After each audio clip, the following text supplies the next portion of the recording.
Friends, welcome to the channel simply money. देखिए, market का एक बहुत सिंपल सा रूल है। क्या रूल है कि अगर आप मार्केट के अंदर बॉटम पे, टॉप पे नहीं, बॉटम पे इन्वेस्ट करते हैं, यानी कि कब बॉटम पे होता है कोई भी स्टॉक या मार्केट, जब माहौल होता है फियर का, यानी कि कोई नेगेटिविटी आई हुई है, न्यूज ऐसी फैली हुई है जिसकी वजह से लोग इन्वेस्ट नहीं कर रहे हैं, उसमें से रिडीम कर रहे हैं, पैसा निकाल रहे हैं। अब या तो बहुत ही ज्यादा कुछ नेगेटिव हो गया और कंपनी के अंदर कंपनी नहीं बची, उस टाइम पे निकाल रहे हैं, दैट इज अनदर रीजन। लेकिन लार्जली में जो एक नेगेटिविटी आती है उसके अंदर एक रीजन बन जाता है, स्पेशली इन गुड कंपनीज। अगर गुड कंपनीज के अंदर नेगेटिव कोई न्यूज आ रही है जो कि शॉर्ट टर्म के लिए आती है, तो एक लॉन्ग टर्म इन्वेस्टर के लिए अच्छी खासी अपॉर्चुनिटी होती है कि उसके अंदर इन्वेस्ट करके बॉटम के पे वो अच्छे खासे रिटर्न्स बना सकता है, क्योंकि ये एक शॉर्ट टर्म न्यूज होती है जो आपको फर्क नहीं पड़ता अगर आप एक लॉन्ग टर्म इन्वेस्टर हैं। तो हम उसी पर्सपेक्टिव से बात करेंगे as a long term investor. एक कंपनी जो कि मार्केट की लीडर है, दैट इज पॉलीकैब, जो आपको पता है कि केबल्स की अगर हम बात करें वर्टिकल के अंदर, एक मार्केट की अच्छी खासी लीडर कंपनी है, जिसने अगर आप देखेंगे इन्वेस्टर्स को लास्ट 1 और 2 ईयर्स के अंदर बहुत ही बढ़िया रिटर्न्स दिए कि, और वो रिटर्न्स जो हैं वो उसके फंडामेंटल्स की आप बोल सकते हैं, उसके रिजल्ट्स इतने अच्छे आए थे, प्रॉफिट्स एंड ऑल आए थे, रेवेन्यू ग्रोथ हुई थी जिसकी वजह से आए थे। अभी के टाइम पे आपको पता है इसके अंदर एक ऐसा न्यूज आई थी कि इनकम टैक्स की रेट बढ़ी है कि ऑलमोस्ट 1000 करोड़ रुपीज का इसके अंदर जो है वो सेल्स, इसको जो ओनर्स हैं उन्होंने रिपोर्ट नहीं किया है। अभी हम इसकी इन्वेस्टिगेशन पे नहीं जाएंगे, लेकिन कंक्लूसिवली अगर आप देखें तो ये कोई एक प्रूफ अभी तक नहीं आया है कि एक्चुअली में ये जो इनकम टैक्स जो रेट बढ़ी है उसका कोई एविडेंस या बोल सकते हैं उसकी न्यूज क्या वो सही है या गलत है। लेकिन as a long term investor अगर आप बड़ी कंपनी में इन्वेस्ट करने की सोच रहे हैं तो ये एक मौका बन सकता है। बाकी देखिए, ये कोई एक इन्वेस्टमेंट एडवाइस नहीं है। मैं क्योंकि इस पर्टिकुलर कंपनी के अंदर इन्वेस्टेड हूं, तो मैं इसके अंदर आइडिया दे रहा हूँ, and this view can be biased, but आपको अपना इंडिपेंडेंट व्यू लेना है। कोई इसके अंदर बाय या सेल की कोई गाइड नहीं है, इन्वेस्टमेंट की एडवाइस नहीं है। अगर हम देखें तो ये कोई एक क्या फर्स्ट टाइम इस तरीके की न्यूज आई है, या क्या Polycab is the one company जिसके अंदर ये फर्स्ट टाइम हुआ है, ऐसा नहीं है। अगर हम चलते हैं थोड़ा सा हिस्ट्री में, चलते हैं रिसेंट हिस्ट्री, लास्ट ईयर की हिस्ट्री, दो कंपनी को डिस्कस करते हैं। एक है शोभा डेवलपर्स को अगर आप देखेंगे यहाँ पे, तो ऑलमोस्ट 22, यानी आप बोल सकते हैं मार्च के टाइम पे 23 के अंदर इस पर्टिकुलर कंपनी का स्टॉक भी गिर गया था, क्योंकि इनकम टैक्स की रेट पड़ी थी।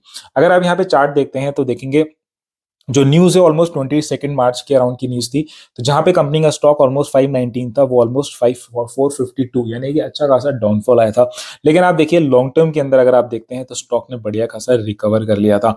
ना अगर हम एक और कंपनी पे चलते हैं, वो है श्री सीमेंट के अंदर आपको पता है, अगेन यहाँ पे भी एक गवर्नमेंट या बोल सकते हैं इनकम टैक्स की रेट पड़ी थी, जिसकी वजह से और दिस ऑलमोस्ट हैपेंड अराउंड जुलाई अगस्त का।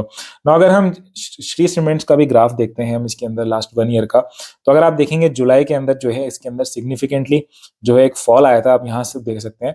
और इस पर्टिकुलर कंपनी का स्टॉक भी जो है काफी सिग्निफिकेंट इस ड्यूरेशन में गिर गया था। यानी कहने की बात सिंपल है कि जो इनकम टैक्स की रेट का था उसका शॉर्ट ड्यूरेशन के अंदर तो सिग्निफिकेंटली फॉल डाला था, लेकिन आप देख सकते हैं उसके बाद स्टॉक ने रिकवर करा है। तो कहने की बात यह है कि ऐसा देखिए कोई जरूरी नहीं है पॉलीकैब के साथ हो सकता है वो उनकी जो न्यूज इनकम टैक्स थी वो भी सही हो, लेकिन लार्जली ऐसे चांसेस हैं कि सेम अगर आप लॉन्ग टर्म इन्वेस्टर्स हैं तो ये एक मौका बन सकता है इन्वेस्ट करने के लिए। नाउ हम चलते हैं थोड़े से फंडामेंटल डिस्कस करते हैं पॉलीकैब के। अभी आपको पता है कि आज ही के टाइम पे पॉलीकैब के रिजल्ट्स भी डिक्लेयर हुए हैं और रिजल्ट्स काफी सही मुझे दिख रहे हैं। बाकी कल पता चलेगा कि मार्केट कैसे रिएक्ट करता है। अगर हम रिजल्ट्स के ऊपर आए Q3 के ऊपर, तो आप देखेंगे नेट प्रॉफिट इंक्रीज किया है ईयर ऑन ईयर, अगर आप देखते हैं 15%, 416 करोड़ का हो गया। रेवेन्यू भी 17 करोड़ से ईयर ऑन ईयर इंक्रीज किया है। अगर आप देखते हैं तो इसका पर्टिकुलर कंपनी का जो वायर एंड केबल है, आप देखेंगे उसी पर्टिकुलर सेक्टर के अंदर सबसे ज्यादा इस पर्टिकुलर कंपनी ने अपनी सेल्स रिकॉर्ड की है। तो अगर हम आगे बढ़े तो हम देखते हैं यहाँ पे इसकी जो परफॉर्मेंस है ईयर ऑन ईयर काफी बढ़िया इंक्रीज करी है। ना एक काम करते हैं, हम इसका जो कंसोलिडेटेड प्रॉफिट्स और ये सब डिस्कस करने के लिए हम इसके फंडामेंटल थोड़े से डिस्कस करते हैं, क्योंकि अभी के टाइम पे अगर आप देखेंगे इस कंपनी का मार्केट कैप 66,000 करोड़ रुपीस का है। डेफिनेटली फॉल के बाद थोड़ा सा इसके वैल्यूएशंस काफी ज्यादा नीचे आ गई हैं, यानी कम हो गई हैं। मार्केट के लीडर है। अगर हम चार्ट्स इसका पर्टिकुलर कंपनी का भी देखते हैं तो 3 ईयर का आप चार्ट देख सकते हैं। आप अभी देखेंगे कि इस पर्टिकुलर कंपनी का जो स्टॉक है का जो प्राइस है वो 50 डीएमए और 200 डीएमए दोनों से नीचे आ गया है। और हमेशा आपने देखा होगा लास्ट जब भी आया है इसने हमेशा 200 डीएमए पे ही सपोर्ट लिया, और अभी के टाइम पे 200 डीएमए से भी ये नीचे चल रहा है।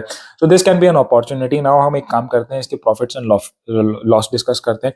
तो आप देखेंगे कंसिस्टेंटली क्वार्टर टू क्वार्टर अगर आप देखेंगे ईयर ऑन ईयर मार्च 20 से 21 23 इस पर्टिकुलर कंपनी के जो आपके प्रॉफिट्स हैं वो इंक्रीज किए हैं। अगर हम इन्वेस्टर्स प्रोफाइल भी देख लेते हैं तो आप देखेंगे प्रोमोटर्स की जो है काफी सिग्निफिकेंट इसके अंदर इन्वेस्टमेंट है। एफआईज और डीआईज ने भी काफी सिग्निफिकेंटली अपना इसके अंदर वैल्यू इसके अंदर इंक्रीज किया है, अपना जो बोल सकते हैं इन्वेस्टमेंट्स जो है वो इंक्रीज किया है। नाउ अगर हम फाइनली इसका हम आरओई और वो देख लेते हैं, हम इसके अंदर जो रिटर्न ऑन इक्विटी देख लेते हैं, तो आप देखेंगे कंपाउंडेड प्रॉफिट ग्रोथ इंक्रीज किया है डबल डिजिट्स के अंदर, रिटर्न ऑन इक्विटी भी इसके अंदर डबल डिजिट्स के अंदर है। तो कहने की बात यह है कि सिंपली अगर हम बात करें तो पॉलीकैब मार्केट की लीडर कंपनी है, इन्वेस्टमेंट की ये अपॉर्चुनिटी बन सकती है अगर आपको बिलीफ है। अभी आपको देखना पड़ेगा कि मार्केट जो है इस पर्टिकुलर कंपनी के रिजल्ट्स को कैसे लेता है, लेकिन आप देखेंगे लास्ट के 2-3 जो मार्केट इतना सिग्निफिकेंटली गिर रहा है, लेकिन स्टिल इस पर्टिकुलर कंपनी का जो स्टॉक का प्राइस है आप देखेंगे इसके अंदर 5 डेज के अंदर इसने रिकवर कर लिया ऑलमोस्ट 11%। तो मे बी हो सकता है कि काफी सेल ऑफ हुआ है, वो एक एब्रप्ट रिएक्शन हो। कई बार ऐसा होता है कि स्टॉक बहुत ज्यादा रिएक्ट कर देता है और किसी भी न्यूज के लिए, क्योंकि वो वेट कर रहा होता है और इसकी वैल्यूएशंस भी काफी स्ट्रेच हो गई थी। लेकिन ये काफी अब जैसे आपने देखा 250 डीएमए 200 डीएमए से भी नीचे आ गया है, तो can be A comfortable valuations पे आ गया। नाउ आपको देखिए कोई again I want to re-emphasise कि कोई बाय और सेल की एडवाइस नहीं है, आपको अपने हिसाब से करना है। But for a long term investors उनको इतना ज्यादा डरने की आई डोंट थिंक जरूरत है। बाकी देखिए इन्वेस्टिगेशन के बाद अगर आप इन्वेस्ट करना चाहते हैं that is your call, and अगर आप पहले करना चाहते हैं सीइंग जो जैसे शोभा डेवलपर्स और श्री सीमेंट्स में हुए हैं, तो that can be an opportunity जो आप एक्सप्लोर कर सकते हैं। तो I hope you like the video. आपको कुछ और एडवाइस या लेट्स सपोज आपको कुछ और क्वेश्चंस या कुछ है तो कमेंट बॉक्स के अंदर मेंशन कर सकते हैं, हम उसको नेक्स्ट वीडियो में जरूर लेंगे। Thank you so much for watching this video. Thanks a lot.